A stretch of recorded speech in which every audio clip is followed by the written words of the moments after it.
Pesan haru Desta untuk anak-anaknya usai kalah di tiba-tiba tenis. Pertandingan tenis Dedi Mahendra atau Desta melawan Raffi Ahmad dalam tiba-tiba tenis telah selesai dilaksanakan. Dalam pertandingan tersebut, Raffi Ahmad berhasil memenangkan pertandingan dan unggul dari Desta dengan skor 6-2 dan 6-3. Desta pun kembali harus merasakan kekalahan setelah sebelumnya ia pernah kalah dari Abdel Ahrian dalam pertandingan tenis meja.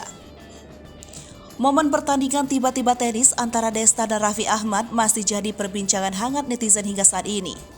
Kemudian, usai digelarnya pertandingan tersebut, Desta akhirnya mengungkapkan perasaannya. Melalui akun Instagramnya, ia mengunggah foto dan video bersama anak-anaknya di lapangan tenis. Tak hanya itu, ia juga menuliskan pesan haru di postingan tersebut.